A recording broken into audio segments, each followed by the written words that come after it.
Hey everybody out there, and today for you guys we're going to be doing a deck profile of a deck that I am super excited to profile for you guys today. This is a deck that I haven't seen anyone play ever. This is a deck that I've always wanted to build, and I finally got around to play testing it, building it. There was really no template for this deck at all, so I had to create this from the bottom up, and that is Celtic Guardian. Now, if you guys don't know the history behind Celtic Guardian, he's kind of reminds me of Link from Zelda. But on top of that, back in the late 90s when Yu-Gi-Oh! Was first coming out, for a hot moment there, Celtic Guardian was the most strongest normal summonable attack monster in the game of Yu-Gi-Oh! If you don't know this, you can go look at my History of Yu-Gi-Oh! Series, which is still on the channel, that I did like a year or so ago, on the birth of Yu-Gi-Oh! And the OCG, and you'll actually see a little bit of history about Celtic Guardian. But I've always loved this card's artwork. I've always liked him. Reminds me of Link. Just a cool looking card overall. And I've wanted to incorporate it into a deck ever since back when the movie came out, the recent Yu-Gi-Oh! Movie came out. We got a little bit of support for Celtic Guardian, quote unquote. And I've been tweaking around and play testing it with different, trying different things out. And this is what I came up with. So today, guys, we're going to do a deck profile on it. I hope you guys all enjoy it. So I decided to run all his different artworks just because. So the OG LOB super rare version, the 10th year anniversary artwork, and then the alternative promo artwork that came out in like a Millennium set a couple years ago. So 3 Celtic Guardian. So what is his benefits? Well, he doesn't have many except that he's a warrior monster and he's a normal monster, which means you can use some normal support. And the fact that he's a warrior is good because he helps you. You can use him with warrior strategies. So that is a benefit. That is a plus. So those are your 2 main positives for Celtic Guardian. Also, being an earth attribute does help out with certain things. Next, we run 3 Obnoxious Celtic Guardian. He's still considered Celtic Guardian. If you guys don't know what Obnoxious Celtic Guardian does, actually, pretty much it states, I read it to you guys, this card is not destroyed as a result of battle when this card battles a monster with 1,900 attack or more. Damage calculation is applied normally. That's old school card text for you there, right there, a little bit. Damage calculation is applied normally, in parentheses. Yes, 3 Obnoxious Celtic Guardian. He's still considered Celtic Guardian, technically, because he has Celtic Guardian in his name. But, yeah, Obnoxious Celtic Guardian is a lot better than Celtic Guardian, but he's not as good as the next one we're going to talk about, which is the inspiration that made me want to build this deck because we have more support for him, and that is Celtic Guardian of Noble Arms. Now, I've seen people take this down the route of, because it has Noble Arms in the card's name, and play like a Noble Knight engine, and you can go down that route if you wish. But I wanted to go down a completely different route and just use some generic warrior support. So what does this card do? What does Noble Arms do? Well, I'm going to read this to you quickly, and this is the last card I'm going to read. Can't attack while you have any cards in hand. That kind of does suck, but that's okay still. Once per turn, you can special summon 1 Celtic Guardian monster from your hand. When this attacking card inflicts battle damage to your opponent, you can draw cards equal to the number of Celtic Guardian monsters you control. So if you can swarm the field with Celtic Guardian and do damage with this card, you can draw some cards. It's nice. It's probably the best one. I hope we get some other support down the road, but this is all we have for Celtic Guardian. We have Obnoxious Celtic Guardian, and we have the OG Celtic Guardian. So like that's all we have currently, but hopefully we get more support down the road. So that's it for your Celtic Guardian engine, guys. Let us continue on with the deck profile. So let's get into your warrior engine. So like I said, we run a warrior engine in the deck. So what does that mean? Well, that means we're going to run warrior-esque cards to help go for Zolde. Because yes, Celtic Guardian may not have a lot of attack. He may not have a lot of attack at all. 1,400. But I promise you, you equip him with a Magnum Shield or a Moon Meal Shield, and he can pretty much take down anything. Just like he almost took down Blue Eyes Ultimate Dragon, right? In the anime. Remember that scene? So we can sort of pseudo-create that with this deck. So why do I run these? Okay, number one, these help go for your level 4 plays. So Exceed plays, help you go for Link plays, etc. Goblinberg is essential because this can help you go for Mrs. Radiant because it's an Earth attribute. It can also help you go for level 4s. It's a warrior. It's searchable. Photon Thrasher. The reason we run Photon Thrasher in the deck is because it's kind of like a Cyber Dragon. And not always are you going to go for Celtic Guardian of Noble Arms. But he is there just in case, because you can go special, and it's a way to help you go for Isolde. Blue Mountain Buttersply, I run it as a 1-of. Some people I was talking about were like, try this as a 2-of, and you can definitely try it. I have in other decks, but I just like it as a 1-of because sometimes it can get a little bricky. Sometimes, quote unquote, I say. It can get a little bricky. Not all the time, but sometimes it does, I find. But you could run different ratios of these. I found that running these to help go for level 4 exceeds, Link plays, just in general help you do basic stuff. This was all I needed. You could run an extra Blue Mountain Buttersply if you wanted to.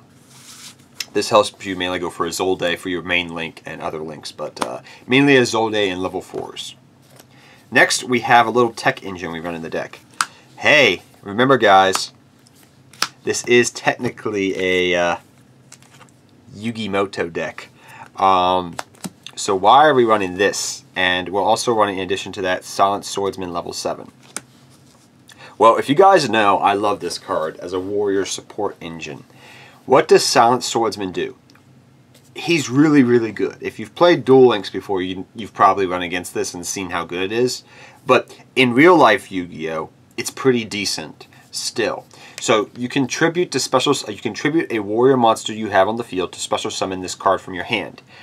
At the beginning of each turn, he gains 500 attack. So at the end of the start of your opponent's turn, he'll be at 1,500 attack. Once per turn, he can negate a spell card your opponent controls. This, if he dies by battle or card effect, if I remember correctly, I think that's the correct wording, you can bring out Silent Swordsman level 7 from your deck. Silent Swordsman level 7 states you negate all spell cards out there. Now, that's not great for all matchups out there, but for a good majority of matchups out there in the game of Yu-Gi-Oh! That can really hinder their plays. And overall, this is just a really good tech card that works very well in the deck, and I've really enjoyed playing it in the deck, and it's been really cool. And the fact that it's actually quote-unquote a Yu-Gi card, run a different archetype, mix it with Celtic Guardian, and you got some type of combination of a Yu-Gi deck, right? Like, it's so cool. You're pretty much running all of Yu-Gi's warrior-esque monsters besides like Gaia the Fierce Knight in this deck, which is kind of cool in a way, I find. Next, we run some hand traps because we want to negate stuff. Having an Ash in hand and also having a Silent Swordsman on the field is really nice because you'll have some more negation. While this deck is not predicated on creating boards, it is nice to have like this negator and also an Ash in hand if you're able to. But Ash Blossom is just nice to have. It's hand traps. You want to stop. You want to slow down your opponent while you get your plays set up. Because this deck can put out some pretty powerful plays if done properly and if it has the time to put those plays up. So Ash can help slow ball your opponent just a little bit. So let's get into the spell cards now.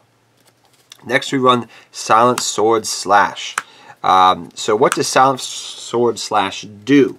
Well, first off, target one Silent Swordsman you control. It gains 1,500 attack. This is a permanent attack boost. This does not go away at the end of the turn. The turn this card's engraved, so the turn after this, you can banish this card from your graveyard to help search a Silent Swordsman card from your deck. Mainly, you're going to be searching, if you guys don't know, you're going to be searching this guy so you can go off him again. It's really nice to have this card. Now, in addition to that, because of that effect, and this is kind of a Rhoda-esque card, I run one Foolish Burial Goods, because this pretty much turns, Foolish Burial Goods pretty much turns Silent Swords Slash into a Rhoda, because you send this directly to the graveyard, you banish it, you get to search for your Silent Swordsman. You get where this is going. So, yeah. 1 Foolish Burial Goods and 3 of this. You could run more Foolish Burial Goods if you wanted to, though. Now let's get into your equips, because you run a Zolde, right? 2 Moon Mirror Shield. 2 Magnum Shield. Hey. Don't forget, you can equip these to Silent Swordsman as well. So, makes it harder to get around, right? Yep. So yeah, two of that. Then we also run some 1-of-1s. These are your 2 main ones that you're going to equip to things like Celtic Guardian, because you equip this to Celtic Guardian, you can get around anything. You equip this to Celtic Guardian, it becomes a big beater. But they're useful. Then we also run 1 Phoenix Blade, which is still useful in the deck, and also 1 Living Fossil as well. Let me scoot that all in. And those are all your ratios you run. I found that this ratio of 6 equips was good enough for the deck. That way, in case you draw one, you're going to usually always have more equips in grave that you can use. So, yeah, I decided to run these 6 equips technically in the deck, and I've had no problems with them for Isolde. So those are your equip cards for Isolde, and also just to help you use for your monsters. Then we run some vanilla support, so I decided to run these 2 vanilla cards, and I really like them in the deck. So 1 Unexpected Die, this pretty much is kind of like a 1-for-1 for normal monsters, so you can help tutor out from your deck Celtic Guardian. And then Faustin's Bargain is really cool. You can special summon a level 4 or lower normal monster from your hand. Pretty cool. So, helps you bring this bad boy out if you draw multiple of them. So, we just run these 2. They're just nice to have. We also run some 1-of spells. So, we run Scapegoat. Yes, we run Joey tokens in this deck. Upstart Goblin. Claw of freaking Hamos. I'll talk about this in a second. Reinforcement of the army. My friend said put Claw of Hamos in there. You need 1 spot. We'll talk about that in a second. And Monster Reborn. So, let's get this done with, okay? Reinforcement of the army. You run warriors. It's good. Upstart Goblin makes it a 39 card deck. Helps you draw to your cards. Scapegoat. This helps you go for link plays. Pretty simple. And Monster Reborn. You reborn stuff. Now, why is Claw of freaking Hermos in the deck? Well, me and a buddy were talking about it, and I was trying to figure out what could be 1 more card I could put in the deck that would work. And he's like, run Claw of Hermos. And I said, what are you talking about? He's like, well, it works. And I was like, oh yeah, you do have the Rocket card, and you have the Goddess Bow. And I was like, yeah, it could work. And if anything, I could use those cards for link plays. And he's like, yeah. I was like, that's a bad use of it, but you can also equip it to your warrior monsters. So you can kind of build this ultimate Celtic Guardian. like I actually had a duel the first day I was playtesting this deck, where I had Celtic Guardian, I had Moon Mirror Shield, and I also had equipped to it, what was the other card? I had Rocket Hermos Cannon. And I was just like, I was like, he's like, oh my gosh, you've made this Celtic Guardian just like it almost took down Blue Eyes Ultimate Dragon. So, I kept it in the deck. It actually works, because you're running a pure-isk warrior deck. So, try it out. Like, have a blast with it, guys. Like, there's a lot of anime-esque cards in this deck that would just... As I built the deck, I was like, oh yeah, this would work. This would work. And I started playing with the deck, and I was like, oh my gosh, this actually works. Next, we run 2 Call by the Grave to help reborn stuff. You go to the graveyard because you want to reborn it, help go for more combo plays, etc. You don't run a high monster count, so you want to be able to revive your monsters that are in grave. So, 2 Call by the Haunted. But yeah, that's the main deck, guys. You're probably like shaking your head or laughing or like, this is so awesome. And like I said, this deck is so fun to play. Let's get into the extra deck now. Field Center and my Yugi token. Daigusto Emerald, because you can recycle your stuff, but also because Celtic Guardian is a normal monster. You can go for this and reborn Celtic Guardian. Big brain plays. Tornado Dragon. Bagasucha. Exciton Knight. Utopia package over here. Then for your links, we run Isolde. You could run this. I've thought about running Link Kuriboh in the deck, but I'm kind of going back and forth, like Link Kuriboh or Link Spider. I've tried them out. They do work, but it's very situational.